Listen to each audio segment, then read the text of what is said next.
If you ask when I knew I was gay, or I don't know that I could say that there's a moment or there's a time, or I think I was just living my life. I think growing up, sometimes I poured myself into what I was doing, be it sports, something, because I thought maybe I was different, but I wasn't sure. And I'll never forget the two moments when I told my mom and I told my dad. I told my mom right when I was out of college, and I was really struggling with my faith and with my life. And that to me was my biggest struggle. Not so much with culture, people, society. I didn't really worry about any of that. And so I was just crying when I was talking to my mom, and I was like, I don't know what to do, because I believe very much in God. I have a very deep faith, but I love this person over here. I don't like, is God not gonna love me anymore? And she just looked at me and she said, Jennifer, is there anything that you could do that would make me love you less? And I said, no. And she said, well, then that's God's love for you. So you just be yourself. And that's the message she gave me at the age of 5 even, like always be yourself. So when I told my dad, I was just in kind of a difficult time of my life, and this is years after I had talked to my mom, and I just needed his support in general, just in life in general. And he's always been there for me too.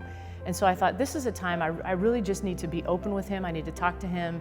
And I asked him did it ever seem strange that I didn't have a boyfriend at this point? And he said, no, you just, live your life, enjoy your life, and whatever, is fine. So then, of course, tears. And I said, well, I'm gay, and I'm not with a man, I'm with a woman.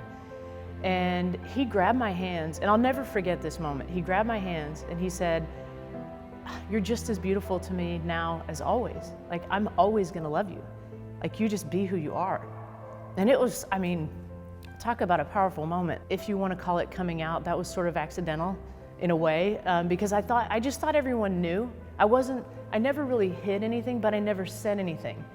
And that's one of the things that, I think when you keep this, wonderful part of yourself bottled up, you don't get to have that experience where here's my wife, here's my child. You don't get to have those experiences. And those are the experiences that make us. I think those connections make us as people.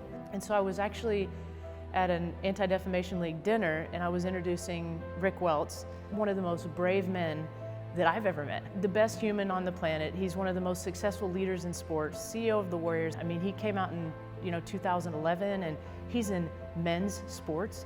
So as I'm introducing him, I just thanked him.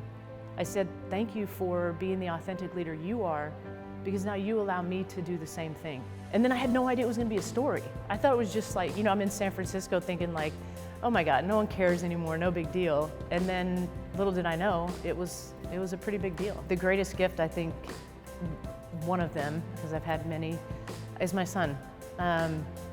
He's just, from the minute he was born, or actually even when we found out Blair was pregnant, we were just excited because we could share our love with another human being. And so to bring him up in our home, in our world, and to see him grow and develop, and the first time he smiled, I just melted. And he's now, like, we say, Macklin for 3, and he puts his hands up, Macklin for 3, and he waves.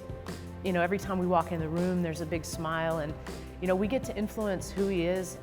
He's just so near and dear to my heart, and I can't imagine life now without him. So I'm aware that I probably live in a bubble, being in Northern California and just being, very accepted. People don't judge you based on race, gender, sexuality. It's really about who you are as a person.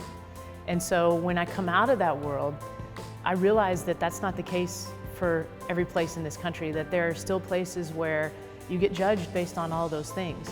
And I don't think I understood how ridiculous the sort of don't ask, don't tell is, because people are looking at my life and looking at me and wanting me to be authentic and to be true and to be real. When Blair and I got married, you can't say anything. We're married. This is not a fling. This is not a, oh, you're just, no, we are two people that are connected, that love each other. It's as simple as that.